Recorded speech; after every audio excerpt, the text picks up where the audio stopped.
Today, we're talking about a 4-player co-op zombie survival FPS in which a group of player characters larger than the maximum party size spend time in a camp between excursions and a linear plotline that gets resolved level by level. Overkill's The Walking Dead. No. Back 4 Blood is a co-op zombie FPS developed by Turtle Rock and published by Warner Bros. Interactive. Heck, like a couple weeks ago. Is this the most contemporary a game review has ever been on this channel? At least for a game that doesn't blow chunks? Probably. I'm just gonna start right at the obvious.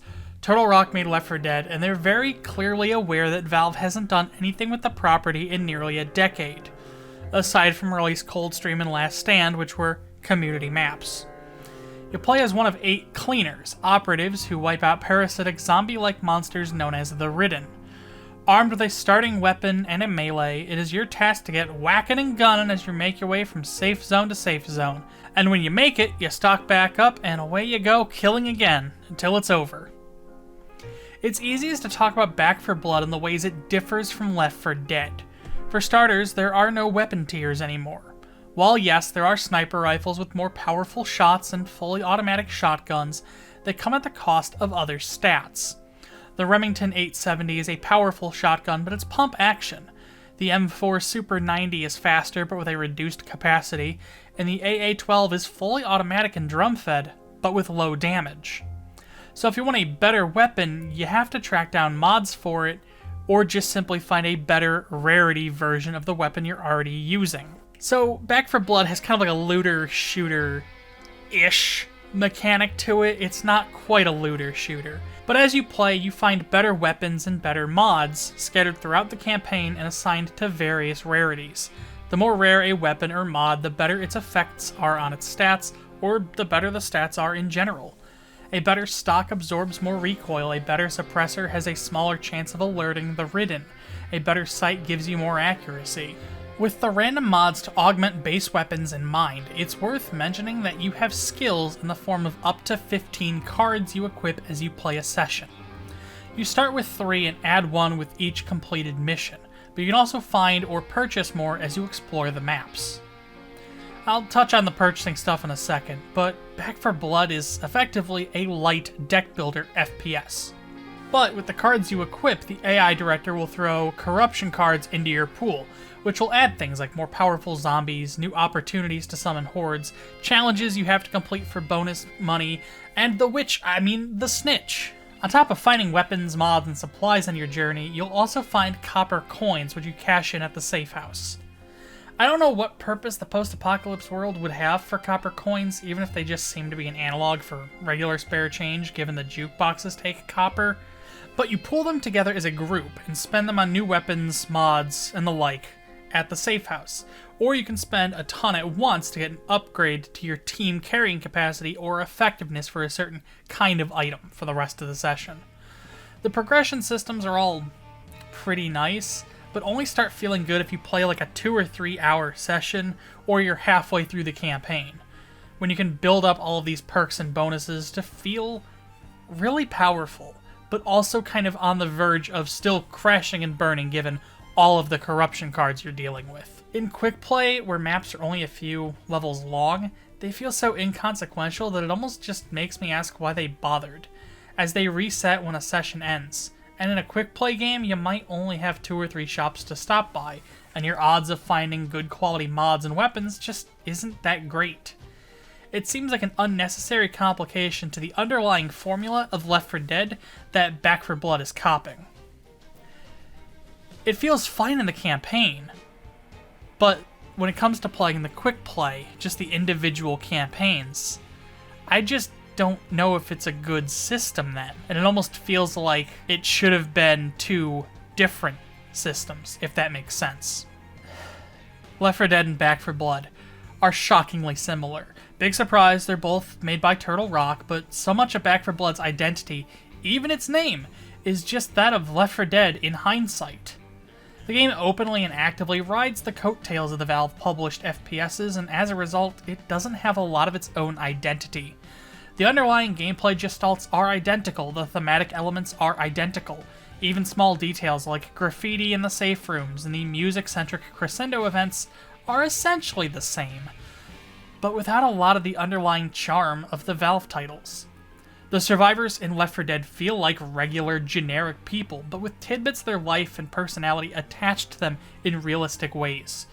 You had 4 main archetypes in both games, and they were dressed like someone mere hours into the start of the zombie apocalypse. Coach is still in his high school polo shirt.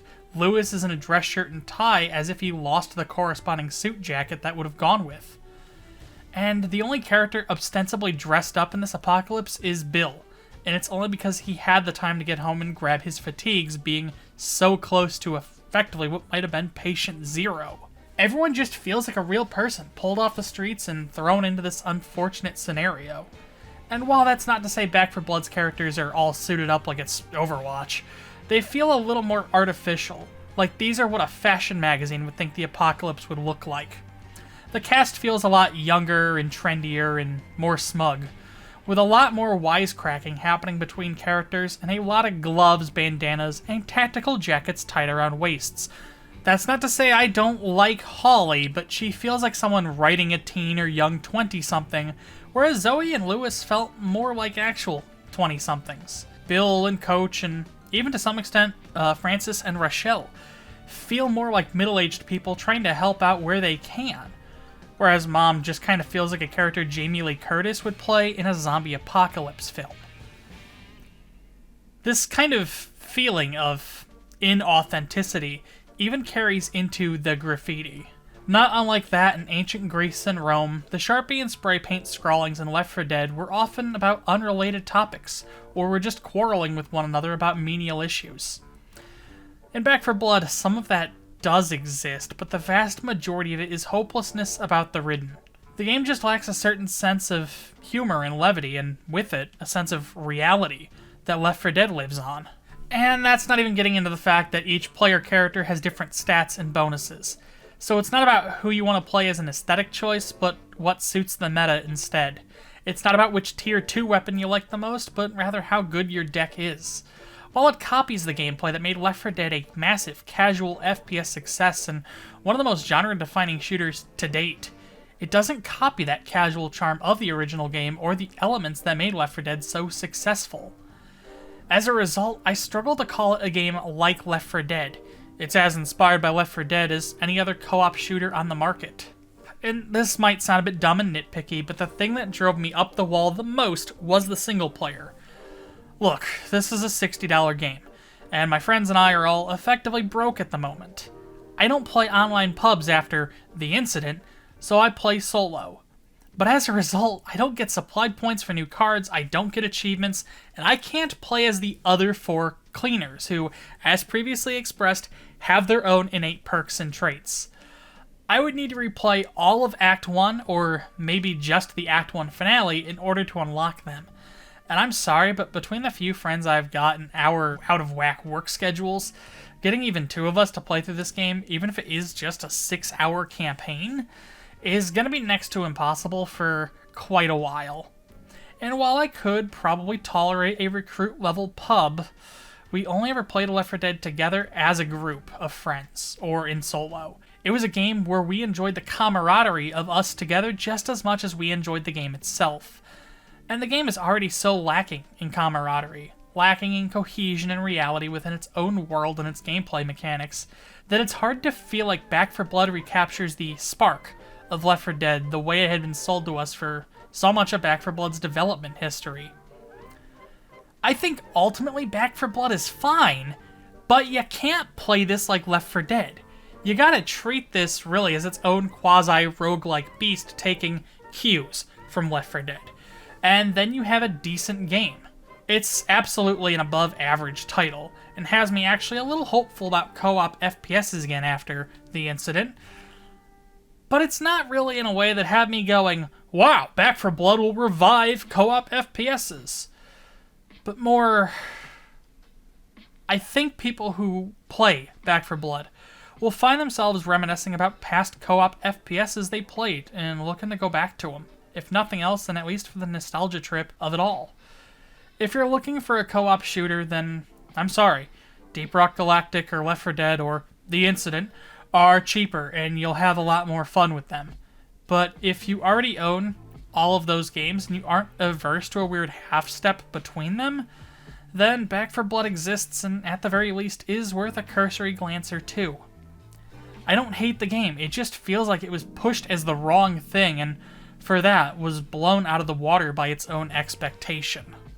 Back 4 Blood is available on PC, Xbox One and Series, PlayStations 4 and 5, and is also available on Linux via Proton through Steam, and Xbox and PC via Microsoft's Game Pass rental subscription service thing for $60 or whatever Game Pass costs, with an optional $40 Year 1 expansion pass, or you can buy the two together as a $90 Deluxe Edition bundle, or a $100 Ultimate Edition, which also includes some character skins. Whether it's worth $60 will definitely depend from person to person, but I don't see justifying it unless you have a lot of very actively online friends or are really, really into online co-op FPSs. If you like this video and you'd like to see more, I'd recommend subscribing. Patreon and social media links are in the description.